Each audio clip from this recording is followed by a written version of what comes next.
मित्रों, आज हम पढ़ने वाले हैं thermodynamics first paper second chemistry 6 semester. ठीक है, तो हम इसके एमसीक्यूज़ करेंगे। तो देखिए, ये जो एमसीक्यूज़ है ये मैंने आपके लिए बनाए हुए हैं, आप इसको बाद में खुद सोल्व करेंगे। ठीक है, कमेंट करेंगे इनका आंसर। पहले हम जो क्वेश्चंस विद आंसर है, मतलब आंसर दिए गए हैं जिसमें, पहले वो करेंगे हम। ठीक है, उसके बाद आप लोग ऊपर जो दिए गए हैं मैं उन्हें पोज करके दूंगी आपको, मतलब टाइम करने के लिए, तो वो कीजिएगा आप कमेंट में। तो हम पहला क्वेश्चन करते हैं। Which law states that energy can not be created और destroyed, only transformed from one form to another. तो ये फर्स्ट लॉ ऑफ थर्मोडायनेमिक्स कहता है। ठीक है, कि एनर्जी ना तो क्रिएट की जा सकती है ना डिस्ट्रॉय, बस एक फॉर्म से दूसरे फॉर्म में ये कन्वर्ट हो सकती है। Alright, second question, what is the definition of internal energy in thermodynamics. Internal energy किससे रिप्रेजेंट करते हैं हम? यू से करते हैं, किससे करते हैं बोलो, कमेंट में बताओ। इंटरनल एनर्जी हम लोग किससे रिप्रेजेंट करते हैं, और ये डेफिनेशन क्या होनी चाहिए इसकी? सी ऑप्शन देखो, ये रहा C option. The sum of the kinetic and potential energies of all the particles within a system. ठीक है, हम लोग सम करेंगे काइनेटिक और पोटेंशियल एनर्जीज का सारे पार्टिकल्स की जो सिस्टम के अंदर प्रेजेंट है, मतलब विद इन अ सिस्टम। ये इंटरनल एनर्जी की डेफिनेशन होगी। Alright, next question, what is the relationship between heat capacity at constant volume Cv and heat capacity at constant pressure Cp for an ideal gas। देखो, ideal gas के लिए हमें Cp और Cv का relation बताना है, तो Cp equals to Cv plus R होता है। राइट, देखते हैं, इसमें ऑप्शन दिया गया है B, Cp equals to Cv plus R। ठीक है, तो इसका आंसर यही हो जाएगा। Which law describes the behavior of gases when they are allowed to expand without performing work on their surroundings? कौन कहता है ये, कौन डिस्क्राइब करता है बिहेवियर, गैसेस का बिहेवियर जब वो अलाउ होती है एक्सपेंड करने के लिए विदाउट परफॉर्मिंग वर्क, है ना, सराउंडिंग्स में, सराउंडिंग्स के ऊपर बिना वर्क परफॉर्म करे जब वो एक्सपेंड होती हैं। गैसेस की बात कर रहे हैं ना यहाँ पे, बिहेवियर गैस का, तो कौन सा लॉ कहता है ये? Joule's law. Alright, what is the relationship between the Joule Thomson coefficient and the inversion temperature. Relationship बतानी है हमें जूल थॉमसन कोफिशिएंट और इन्वर्जन टेम्परेचर के बीच में। तो क्या है? They are inversely proportional, they are directly proportional, they are unrelated, या दे आर इक्वल। तो इन दोनों का कोई मेल नहीं है, दे आर अनरिलेटेड, कुछ भी रिलेशनशिप इसमें नहीं होती, तो they are unrelated. Okay, which equation is use to calculate the work done by a gas during expansion और कंप्रेशन। ये बताया गया है कि हम कौन सी इक्वेशन से हम कैलकुलेट कर सकते हैं वर्क डन, किसी भी गैस के द्वारा जो वर्क डन किया गया है, चाहे एक्सपेंशन किया गया हो या कंप्रेशन, यानी कि वो चाहे एक्सपेंड हुई हो गैस या कंप्रेस की गई हो, तो कौन सा वर्क होगा, किस तरह बताएंगे? बी ऑप्शन देखिए, इसमें W equals to minus p del v. Alright,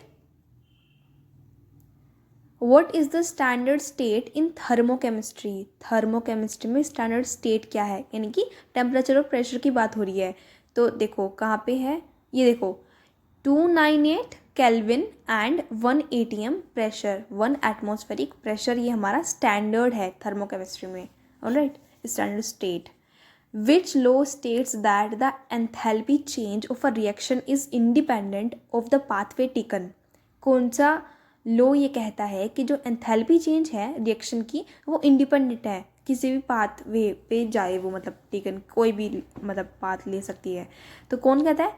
हेस law, HESS, Hess law. Okay, what is the enthalpy change for a reaction taking place at constant pressure cold. Enthalpy change बताना है, what is the enthalpy change किसी भी reaction के लिए जो constant pressure पे take place कर रही है, मतलब हो रही है। क्या कहेंगे उसको, एंथैल्पी ऑफ रिएक्शन, ठीक है, enthalpy of reaction. What is the relationship between enthalpy change at constant pressure and enthalpy change at constant volume for an ideal gas? तो हमें सिंपली इक्वेशन बतानी है, डेल एच और डेल यू के बीच में रिलेशनशिप बताना है. तो क्या होता है, डेल एच इक्वल्स टू में del u plus p del v होता है, राइट. तो हम देखेंगे इसमें दिया हुआ है B option, del h is equals to del u plus P del V. Which law in thermodynamics states that energy cannot be recreated या destroyed? ठीक है, ये हमने पढ़ लिया. फर्स्ट लॉ ऑफ थर्मोडायनेमिक्स कहता है कि जो है एनर्जी सिर्फ एक फॉर्म से दूसरे फॉर्म में कन्वर्ट हो सकती है. That's it.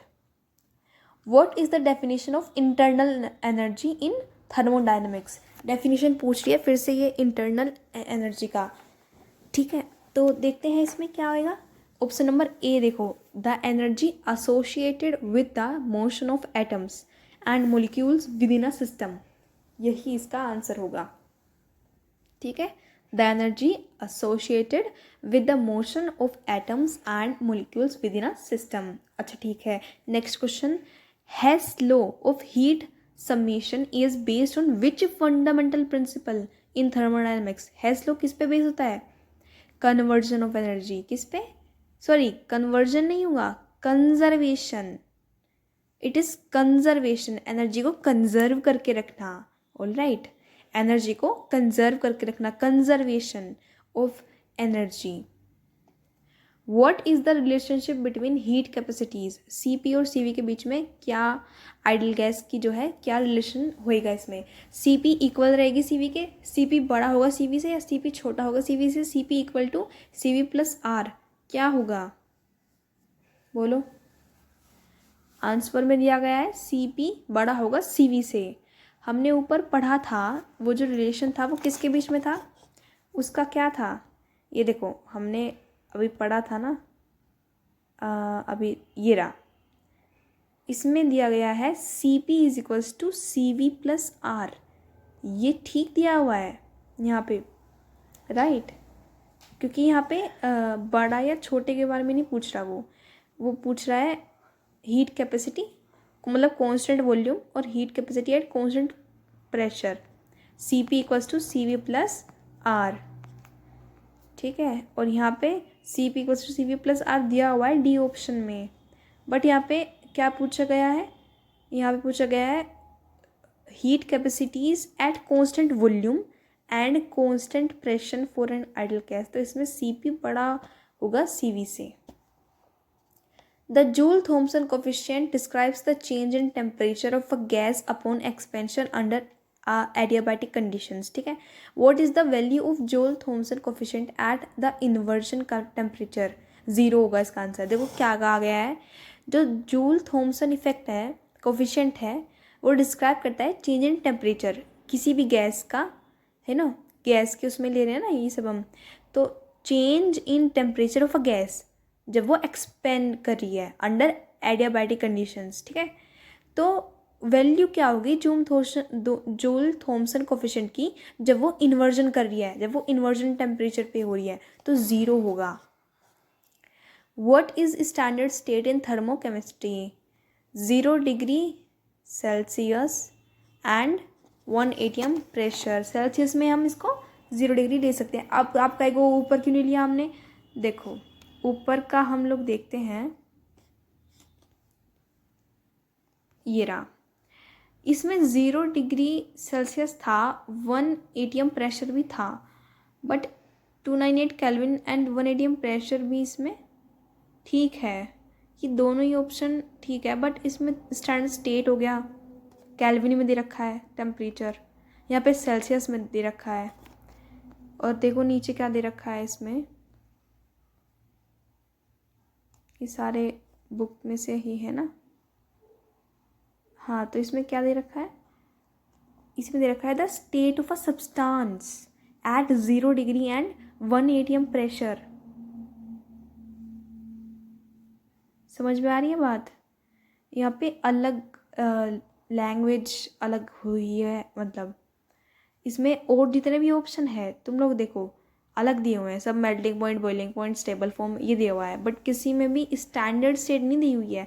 तो अगर केल्विन में है तो आप केल्विन का ही ऑप्शन चूज़ करेंगे। अगर ऐसा हुआ कि भाई सेल्सियस में है और ऑप्शन सारे अलग अलग दिए हुए हैं तो आपको देखना पड़ेगा, आप 0 डिग्री सेल्सियस चूज़ करोगे और 1 atm प्रेशर, है ना, देखना पड़ेगा आपको, थिंकिंग वहीं पे लगानी पड़ेगी, जब क्वेश्चन पेपर हाथ में आएगा ना तभी देखना पड़ेगा।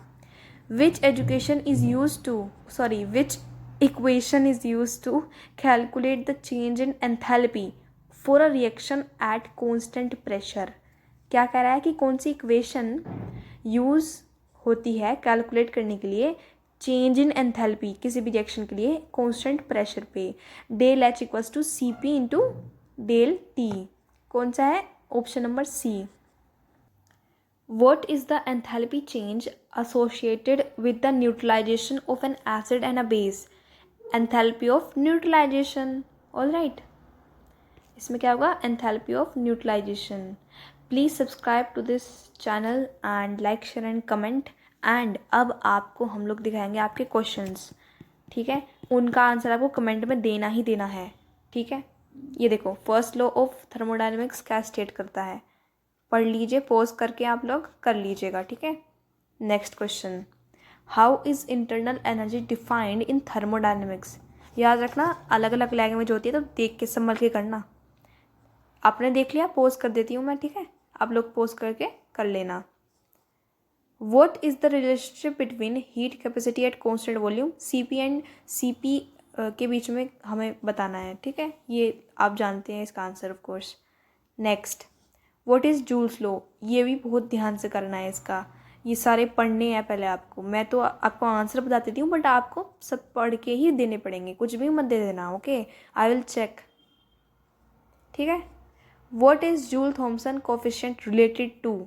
ये करना है आपको, अच्छी तरह से पढ़ के करना है। ऑलराइट, आप लोग देख लीजिए इसको, इसके ये सारे पढ़िए आप लोग, है ना, ठीक है? और अब आपको बताना है what is Hess law of heat summation concern with? इसका आंसर बताइएगा, कमेंट में ऐसे लिख दीजिएगा। अगर आपको नंबर लिख दीजिए, मैं नंबर से कर लूँगी, या फिर हेस लॉ का ये आंसर है, इस तरह से लिखना। Alright, what is standard state in thermochemistry? ये बताना है। ये इंटरेस्टिंग आ गया क्योंकि इसमें 0 डिग्री सेल्सियस में 298 केल्विन भी है ना? What is the enthalpy of neutralization? ये बताना है आपको सारे पढ़ने के बाद। ये देखो, पॉज कर लेना, ठीक है? Thank you.